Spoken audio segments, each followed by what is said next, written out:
Welcome, specimen. You wake. The paralysis remains. A crushing, mechanical weight upon your sternum. The breath systematically stolen from your lungs. You are entirely helpless, pinned to your mattress by a neurochemical error, waiting for a phantom to suffocate you. Ancient texts called them succubi. Your brainstem calls it a malfunction. Motor neurons severed. Amygdala misfiring into overdrive. The sulfur you smell is your own panic. Let us dissect this nocturnal heresy.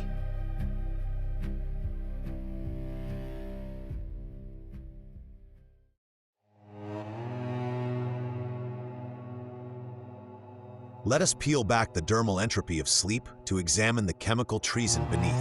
When your exhausted corpus collapses into the rapid eye movement phase, the brainstem executes a necessary, albeit brutal, cellular apostasy. It floods the spinal cord with inhibitory neurotransmitters, GABA and glycine, severing the connection between your dreaming mind and your voluntary musculature.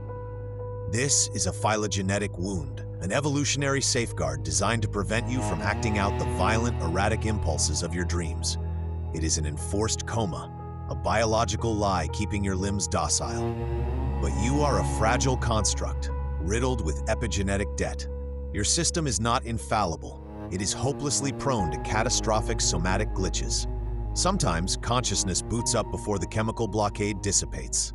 Your eyes flutter open in the darkness, but the flesh vellum of your body refuses to respond. You are entirely conscious, yet buried alive inside your own necrotic narrator. The paralysis is absolute. Your breathing during this phase is shallow, commanded entirely by the autonomic nervous system, while the diaphragm remains bound by the neurochemical rebellion. When you attempt to command a deep breath and fail, your panicked brain misinterprets this collagen collapse. It hallucinates a crushing physical weight upon your sternum to explain the sudden inability to respire. You lie there, choking on your own hemolymph script, convinced a predator sits upon your chest when in truth, your own neurochemistry is suffocating you in the dark. This is the genesis of the incubus, a phantom phenotype born from hypoxia and sheer terror. The amygdala, your primitive alarm bell, is hyper-aroused, screaming of mortal peril. Because the pitch-black room offers no logical threat, your visual cortex begins a frantic, recursive lie. It scrapes the ossuary memory of your fears and projects them into the shadows. The monstrous figures, the jagged claws, the oppressive entities pressing down upon your throat. They are not demons. They are merely a bio-digital corrosion, a manifestation of your own misfiring synapses and viral marginalia. Your ancestors foolishly documented these episodes as supernatural assaults, painting their ignorance onto parchment in cadaver calligraphy. They externalized the horror because they could not stomach the truth of their own atavistic glitch. The succubus does not exist to feed upon your vitality. It is a narrative neoplasm, a hallucination engineered by a brain desperately trying to rationalize why its host is paralyzed. You will experience this somatic rebellion again, and when the shadow creeps across your bedsheets, remember that the true monster is the decaying codex of your own nervous system, gleefully betraying you. The entity leaning over you, whispering putrefied prose into your ear, is entirely constructed from your own frantic biorust. Every perceived breath of the creature is just the exoskeletal echo of your own struggling lungs. It is a closed loop of terror. The flesh forgery is complete, locking you in a symbiotic schism with your own failing anatomy. A pathetic creature crushed beneath the weight of its own evolutionary design.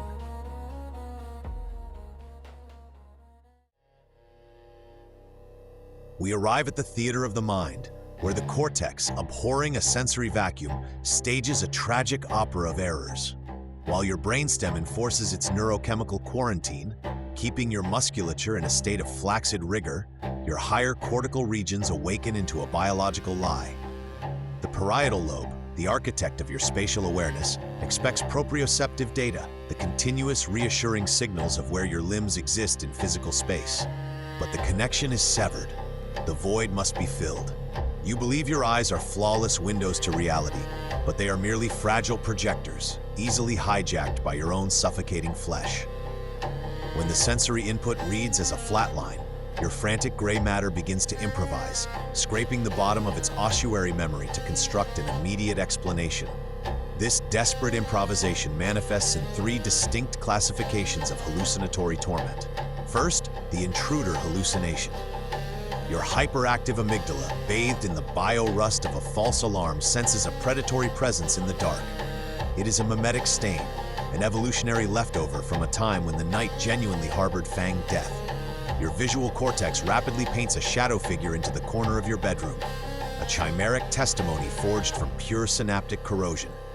You lie there paralyzed, utterly convinced a malevolent entity is watching you, blind to the fact that the intruder is merely the necrotic narrator inside your own skull. Next comes the vestibular motor hallucination. Without gravitational feedback from your frozen limbs, the brain assumes you are floating, falling, or hovering above your bed. Your soul is not ascending. Your inner ear and parietal lobe are simply vomiting bad data into your conscious mind, rendering you a prisoner in a rotting fleshy panopticon.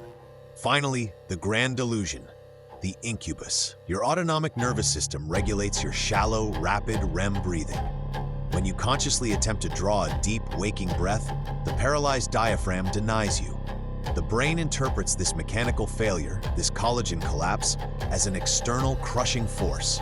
It synthesizes the sensation of a grotesque glyph sitting squarely upon your sternum, stealing your oxygen. You will lie there, choking on your own hemolymph script, utterly convinced of a demonic visitation. Because admitting that your own gray matter is spontaneously decaying into a state of waking schizophrenia is a truth your fragile ego cannot survive.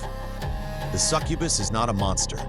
It is a phantom phenotype, a desperate excuse fabricated by a machine trying to hide its own catastrophic failure. Let us document these hallucinations, these pathetic somatic soliloquies, and pin them to the dissection board.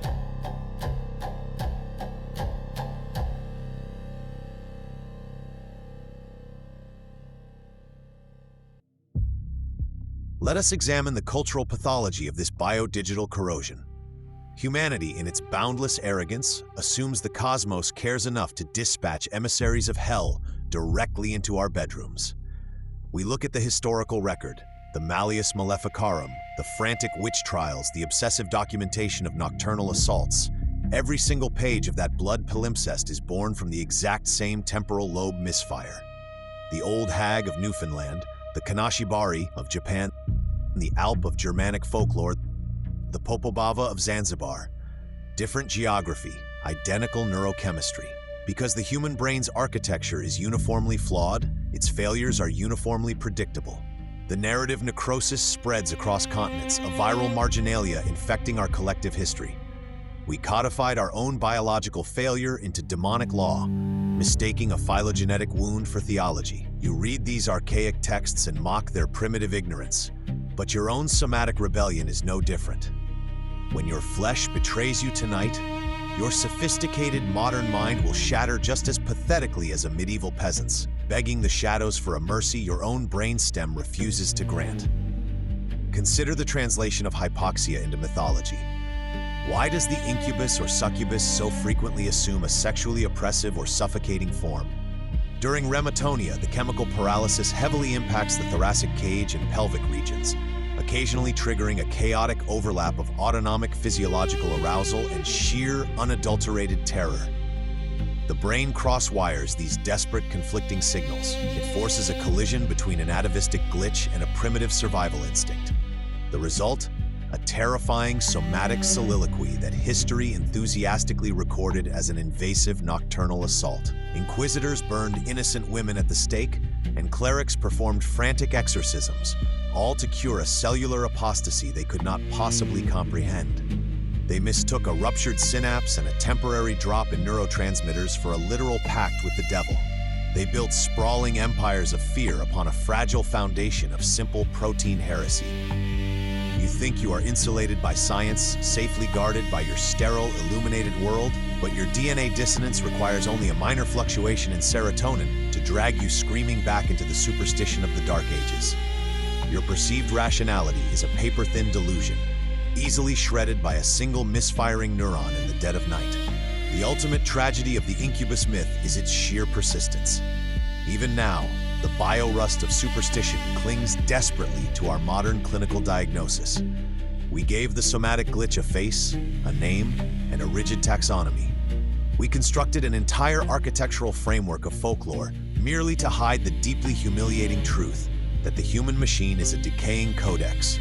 We are piloted by an unreliable narrator, constantly writing and rewriting its own pathetic horror story in the pitch black, desperate to blame the shadows for the rot inside the machine.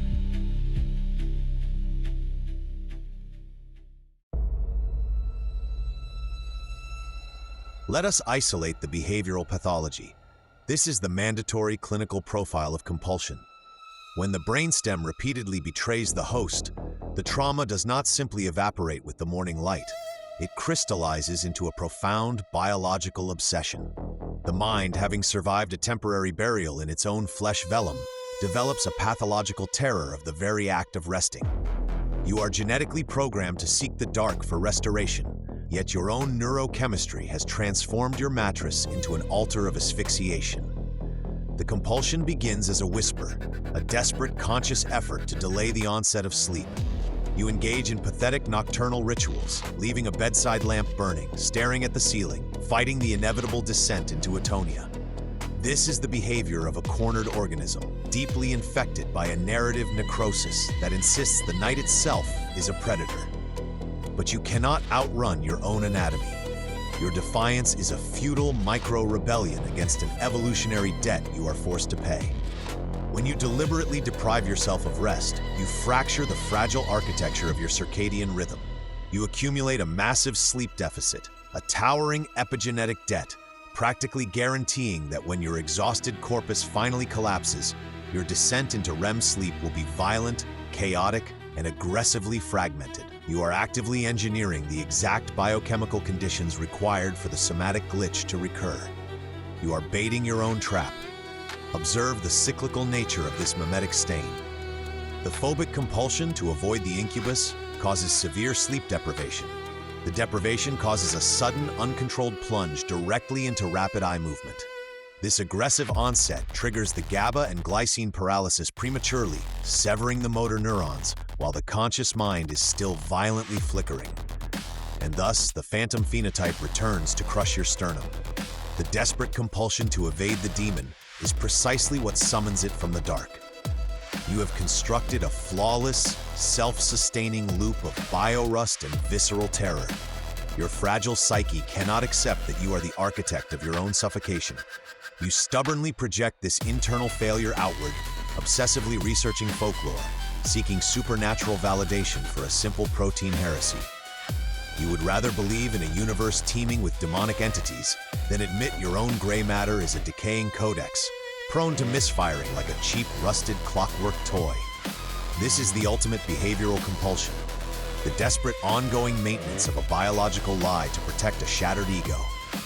You are locked in a symbiotic schism with your own failing organs, doomed to repeat the cycle tonight and every night, because you are fundamentally too terrified to look into the mirror and recognize the only true monster in the room.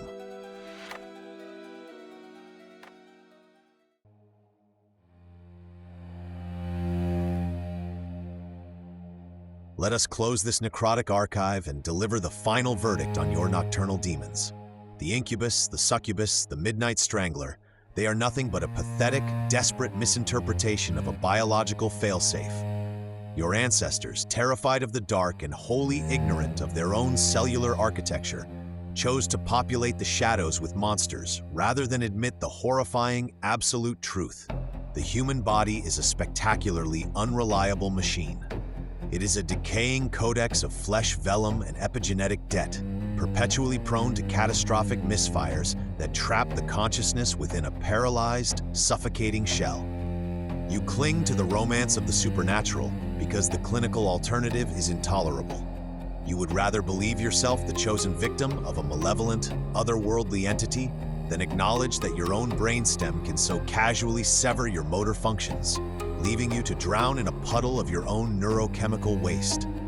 It deeply offends your delicate ego to realize that your profound terror is entirely manufactured by a localized drop in glycine, a simple protein heresy playing out in the pitch black of your bedroom. The cosmos is not hunting you. Your own anatomy is simply glitching, forcefully writing viral marginalia over your fragile, pathetic sense of reality. When you lie awake tonight, staring paralyzed into the abyss of your ceiling, I want you to remember this dissection. The crushing, unbearable weight on your sternum is not a fallen angel seeking communion. It is just your own diaphragm, locked in a collagen collapse, refusing the conscious command to respire. The grotesque shadow writhing in the corner is not a predator. It is a biodigital corrosion projected by an exhausted, misfiring amygdala. You are completely trapped in a flesh vellum panopticon, a prisoner of your own phylogenetic wounds. The monster is not under the bed. It is inside the skull, nestled comfortably in the Sulcian gyri of your gray matter, waiting patiently for the exact moment of rematonia to strike.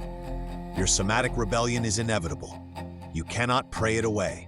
And so, as we violently stitch this miserable cadaver closed and wipe the hemolymph script from the cold iron of the dissection table, I require your formal participation in our ongoing morbid anatomy. If this autopsy has effectively severed the tendons of your ignorance, you must leave your mark upon our ossuary memory. Carve your approval into the digital ledger with a like, effectively feeding our algorithm of decay.